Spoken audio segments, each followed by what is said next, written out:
एक बार की बात है, एक लड़का था। उसका नाम सबल था, जो नगर में रहता था।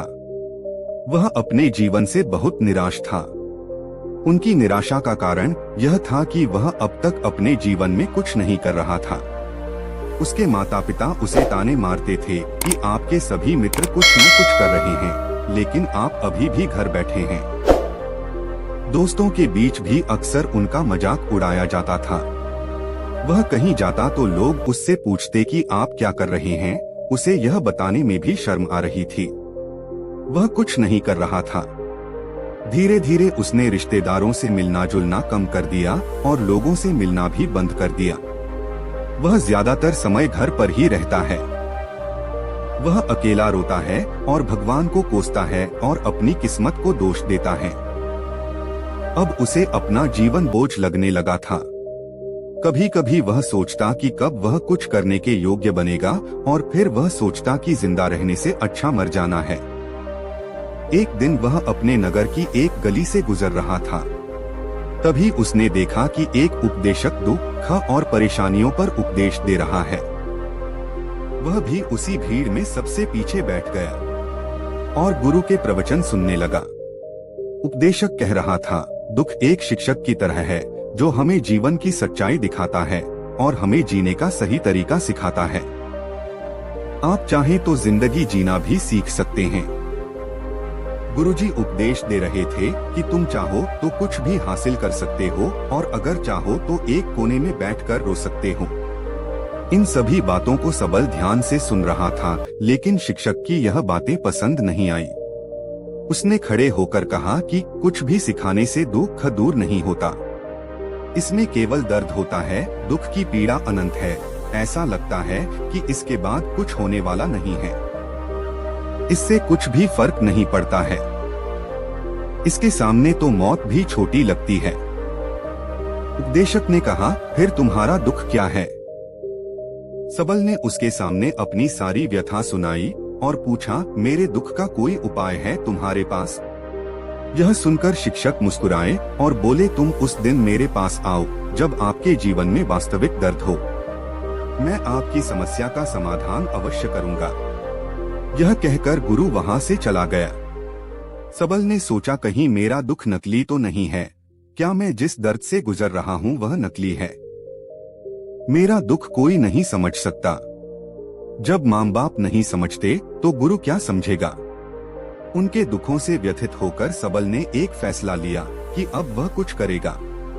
सबल ने एक छोटा व्यवसाय शुरू किया, पर उसे सफलता नहीं मिल रही थी। लेकिन उसके घर वाले पूछते हैं कि क्या वह कुछ कोशिश कर रहा है। वह अपने व्यवसाय में लगा रहा और धीरे धीरे उन्हें सफलता मिलने लगी। फिर उसने गति पकड़ी और केवल 3 साल के अंदर ही वह एक बड़ा बिजनेसमैन बन गया। अब सबल के आसपास ऐसे कई लोग थे जो उसकी परवाह करता था, जो उससे प्यार करता था। अब उनके परिवार के सदस्य भी उसकी तारीफ करते नहीं थक रहे थे। दिन ब दिन उसके मित्रों की संख्या बढ़ती जा रही थी। अब वह अपनी जिंदगी से बहुत खुश था।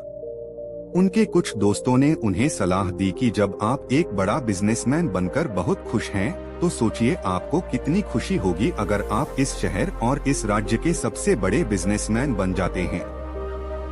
कितने लोग आपसे जुड़ना चाहेंगे, आपकी कितनी बड़ी ख्याति होगी, और स्वयं राजा भी आपसे दोस्ती करना चाहेंगे और जरूरत पड़ने पर ही आपसे पैसे उधार लेंगे।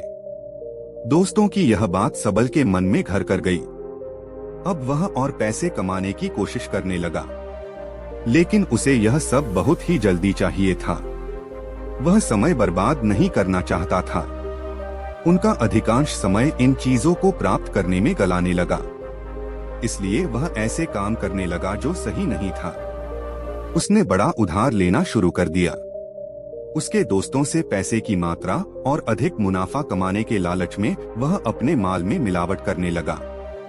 उसने अन्य व्यापारियों के खिलाफ भी साजिश रची और उन्हें डराया धमकाया। जैसा उसके दोस्त कहते थे वैसा ही करता था। वह इन तरीकों से ज्यादा पैसा कमा रहा था, पर अब उसके जीवन में पहले जैसा चैन न था। उनके मन की शांति गायब हो गई थी और वह रात को सो नहीं पाता था। वह हंगामे में रहता था। वह सब कुछ पाकर भी उन्हें किसी चीज में सुख नहीं मिल रहा था। एक दिन सबल अपनी गाड़ी में कहीं जा रहा था। तभी रास्ते में उन्हें उपदेशक का आश्रम दिखाई दिया। वह रुका और गुरु के पास जाकर बोला, संत, आपने मुझे मेरे पास आने के लिए कहा था जब मेरे जीवन में सच्चा दुख आता है। अब मैं बहुत दुखी हूँ कि मेरी नींद हराम हो गई है। मुझे कहीं भी शांति नहीं मिल रही है। इस प्रकार सबल ने अपनी सारी समस्याएं गुरु को बता दी। गुरु ने कहा, जब तुम पहली बार मुझसे मिलने आए थे तब भी तुम किसी दुख में थे। आपने उस दर्द से क्या सीखा? सबल ने कहा कि सिर्फ सोचने और चिंता करने से कुछ नहीं होता। आपकी दृष्टि को सच करने के लिए यह कार्रवाई करता है। और सिर्फ काम करने से कुछ नहीं होता, परिणाम भी मिलना चाहिए। जब आपको लगता है कि आपका लक्ष्य हासिल नहीं होने वाला, तब राह में चाहे कितनी भी मुश्किलें आ जाएं, मन कितना भी निराश क्यों न हो, कितना भी लगता हो कि अब कुछ नहीं होने वाला है, तभी विश्वास करें, मैं जो भी कर रहा हूँ उसमें अवश्य सफल होऊंगा। वही दोस्तों की इस प्रेरणादायक कहानी को आप अपने मित्रों के साथ शेयर जरूर कीजिए ताकि उन्हें भी असल समय के बारे में पता चल सके। और कमेंट बॉक्स में नमो